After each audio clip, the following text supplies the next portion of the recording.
नमस्कार, सुप्रभात। मैं नीरू शर्मा विद्या चैनल की तरफ से आपका हार्दिक अभिनंदन करती हूँ। पहले हमने अपना उपविषय लिया था स्वर और आज का हमारा उपविषय है व्यंजन। व्यंजन सब मिलकर बैठे, स्वर मात्रा बन जाए, अ को छोड़ सभी मात्राएं अक्षर रूप सजाएं। म प्लस आ माँ, प प्लस ई पी, स प्लस उ सु कहलाई। वर्ण अक्षर की इस माया में भाषा सुमधुर गाई। क से ह तक 33 व्यंजन हैं और क्वर्क से पवर्ग तक 25 व्यंजन हैं, जिन्हें स्पर्श व्यंजन कहते हैं और इन्हें वर्गीय व्यंजन भी कहते हैं, क्योंकि ये एक वर्ग में इकट्ठे किए जाते हैं क से म तक। स्पर्श व्यंजन जो हैं क से म तक आते हैं, अर्थात वे व्यंजन जिनके उच्चारण में फेफड़ों से छोड़ी जाने वाली हवा कंठ, तालु, मूर्धा, दांत या ओंठों को स्पर्श करती हुई बाहर निकलती है, उसे हम स्पर्श व्यंजन कहते हैं। इससे संबंधित मैं आपको एक फ्लैश बोर्ड दिखा देती हूँ।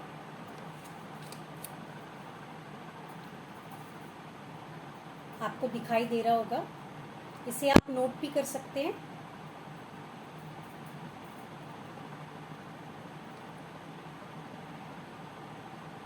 चलिए, अब हम इनका उच्चारण देख लेते हैं। क वर्ग क, ख, ग, घ, अंग, ये कंठ से बोला जाता है। च वर्ग च, छ, ज, झ, य, ये तालव्य से बोला जाता है। इसके अंतर्गत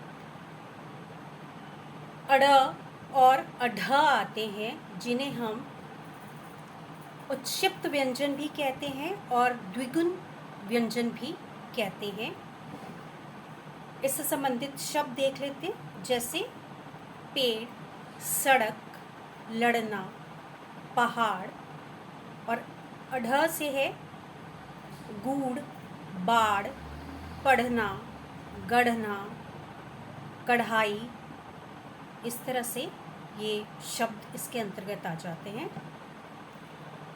और इनको बोलते वक्त इसमें जीभ तालु को छूकर झटके से नीचे आती है, इसलिए इन्हें द्विगुण व्यंजन या उत्क्षिप्त व्यंजन भी कहते हैं। आगे आ जाते हम त वर्ग में, जहाँ पर त, थ, द, ध, न जो दंत्य से बोले जाते हैं, दांतों से। प वर्ग में आ जाते हैं प, फ, ब, भ, म जो ओष्ठे या होंठों से बोले जाते हैं। इसके अतिरिक्त हमारे पास आते हैं अंतस्थ व्यंजन य, र, ल, व। ये हैं अंतस्थ व्यंजन, जिनका उच्चारण स्वर तथा व्यंजन के बीच होता है और इसका उच्चारण जीभ, तालु, दांत, ओंठ के निकट आने से होता है। इसमें य और व को अर्ध स्वर भी कहते हैं, आधे अक्षर हैं, क्योंकि आधा अक्षर है। और र ल में र लुंठित है और ल है वे पार्श्व व्यंजन है। जैसे स्वर सम्राज्ञी लता मंगेशकर जी पार्श्व गायिका उन्हें कहा जाता है, जो पर्दे के पीछे गाया करती थी और इसलिए से ल को पार्श्व व्यंजन बोलते हैं। इनका बोलने का जो उच्चारण कहाँ से किया जाता है वो एक बार देखते हैं। य तालु से बोला जाता है, व दंतोष्ठ्य से और र मूर्धा से और ल दंत से बोला जाता है। इसके बाद हमारे ऊष्म व्यंजन आ जाते हैं, जिनके उच्चारण में वायु मुख के आंतरिक भागों से घर्षण या रगड़ खाकर निकलती है और जिससे गर्म हवा या ऊष्मा निकलती है। ये है शा, श, स, ह। तालु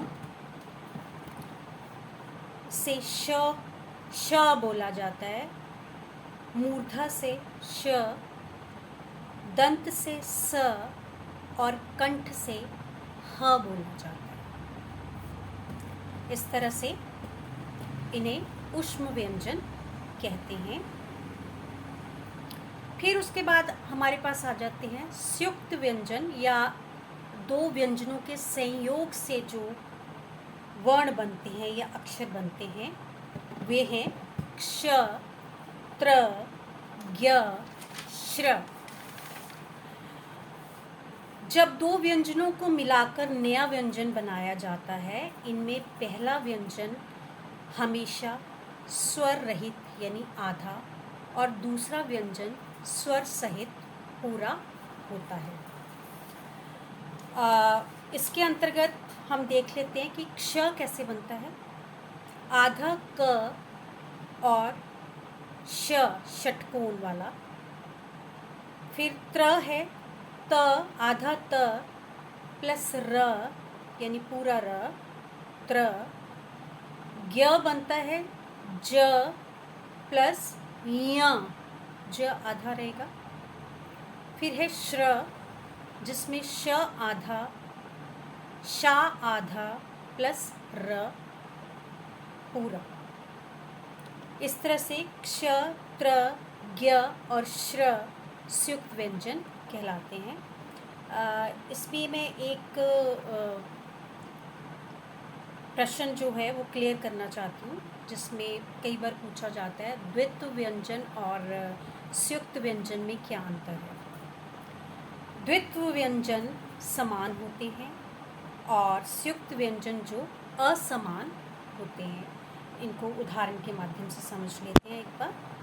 जैसे द्वित्व व्यंजन है च, ल, न, त, प, द अधिकतर आते हैं, और इनसे बनने वाले शब्द है जैसे बच्चा, उल्लास, गन्ना, पत्ता, चप्पल, गद्दी। इस तरह से ये इसके अंतर्गत आ जाते हैं। और संयुक्त व्यंजन में जैसे क्ष क्षमा, त्र त्रासदी, ज्ञ ज्ञानी, श्र श्रम। इस तरह से इनके शब्द बनते हैं। इसके बाद हम आ जाते हैं आगत ध्वनियों में। वे विदेशी ध्वनियाँ हैं जो अरबी, फारसी या अंग्रेज़ी भाषाओं से हिंदी में आई हैं और अब हिंदी का हिस्सा बन गई हैं। इनमें व्यंजन के नीचे बिंदु या नुक्ता लगाया जाता है, जैसे क, ख, ग, ज, फ, ओ। ओ चंद्र बिंदु के बिना है, ये अंग्रेजी से लिया गया है। और इनसे बनने वाले जो शब्द हैं वो देख लेते हैं। पहले क से देखते हैं। कीमत, वक्त, कलम, किस्सा, कैद। ख खत, ख्याल, खास, खैर। ग गम, गज़ल, बाग, गुलाम। इसी तरह से ज से बनने वाले ज़रा, ज़रूर, कागज़, अंग्रेज़ी। फ से बनने वाले, फ नहीं है, फ जिसके नीचे नुक्ता या बिंदी है, फ़कीर, साफ, फ़र्क। अब ओ यानी चंद्र बिंदु के बिना, जिसके ऊपर आधा चंद्र बिंदु है और लेकिन बिंदी नहीं होती उसके ऊपर, ये अंग्रेज़ी से लिया गया है। जैसे इसके उदाहरण देख लेते हैं। Doctor, college, hall, hospital. इनका प्रयोग उर्दू और अंग्रेज़ी के शब्दों को हिंदी में सही बोलने के लिए होता है, इसलिए इनका प्रयोग किया जाता है। आशा है मुझे कि आपको मेरा ये व्यंजन समझ में आया होगा और आप समझ गए होंगे कि किस तरह से इनका उच्चारण किया जाता है या इसको बोला जाता है। ये मैंने सभी कक्षाओं के लिए ले लिया है और बीए, बीएड, एमए तक के बच्चों के लिए सभी को इकट्ठा करके मैंने इसको मैंने प्रस्तुत किया है, ताकि समझ आए कि व्यंजन बोले किस तरह से जाते हैं छोटे बच्चों के लिए, और बड़े जैसे बीएड के या वुड बी टीचर्स हैं, जो भावी हमारे अध्यापक हैं, उनके लिए भी एक तरह से ये टॉपिक हो जाता है कि कक्षा में वो पढ़ाएं कैसे, या कॉम्पिटिटिव एग्ज़ाम से संबंधित है, उसके लिए भी ये मैंने टॉपिक बनाया है। आशा करती हूँ कि आपको ये ज़रूर पसंद आया होगा। नमस्कार।